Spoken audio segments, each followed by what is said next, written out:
Bebam água. Vou mostrar pra vocês uma mochila que eu comprei, que diz a lenda que é uma mochila top de viajar. A gente vai testar. E aí, Fabi Lovers, Fabi Haters, tudo bem com vocês? O dia de hoje vai começar com fazer malas. E eu detesto. Eu tinha visto alguns vídeos, mas primeiro eu vou testar pra depois falar se ela é boa, tá? A Fabi do futuro já vai estar fazendo esse teste. E aí eu resolvi comprar na Amazon, eu vou deixar o link aqui embaixo pra vocês. Bom, primeira coisa que eu gostei. Tem o zíper dela, não é aquele zíper aberto, sabe? Tipo, que fica só aqui em cima. Ele tem um guarda-chuvinho, uma capinha, um capuz, uma touca. E aí ele fecha o zíper, então o zíper fica meio que escondido aqui. Isso daqui eu já gostei. Aqui também é da lateral e eu costumo usar a mochila assim, às vezes. Por quê? Porque eu fecho todos os zíperes para esse lado e aí eu consigo, tipo, ficar mais atenta a quem tá colocando a mão nesse zíper. A parte de dentro da mochila é enorme e eu vou mostrar pra vocês direito com detalhe quando eu for fazer a mala, tá? Aqui dentro tem um bolso solto, outro bolso maior e uma redinha.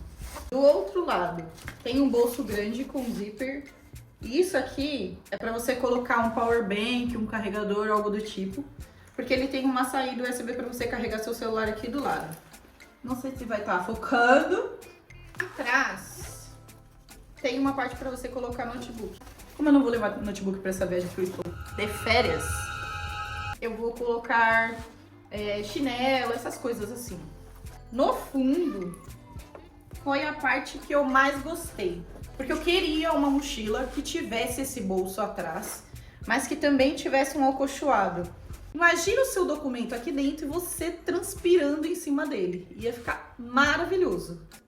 Agora, o pulo do gato. Essa parte aqui, de baixo, é um plus dessa mochila. E esse compartimento é aquele saco que sai lá dentro. Pode ser usado de várias formas, tá? Normalmente a galera usa para colocar tênis e essas coisas. Eu, particularmente, acho maravilhoso para colocar roupa suja.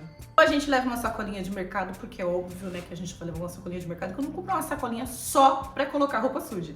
E isso aqui hoje é uma jogada de mestre.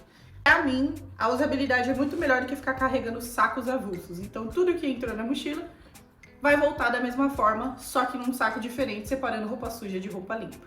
Óbvio que a minha mochila ia ser roxa, não sei se vocês repararam que eu amo roxo, apesar de estar de rosa, que também está na paleta que eu gosto. Eu amo roxo, então essa é a minha cor e eu ia, óbvio, comprar ela, né? Eu sou a Fabi do futuro, vim fazer o review final da mala após experimentar ela. Nós chegamos muito cedo na cidade que a gente veio visitar e esperamos até o final da tarde para entrar no Airbnb e eu fiquei com ela o tempo todo nas costas. Devo dizer que ela é muito confortável. Pra mim foi uma ótima compra. Porque tem muitos bolsos e os bolsos são funcionais. Aqui tem uma fechadurazinha que você pode colocar o bolso embaixo disso. Então quando você fecha a bolsa, você põe aqui, ó, e fecha, que é pra ninguém mexer. Melhor que isso, só se ela andasse sozinha e eu não precisasse carregar nada. Um beijo, até o próximo vídeo.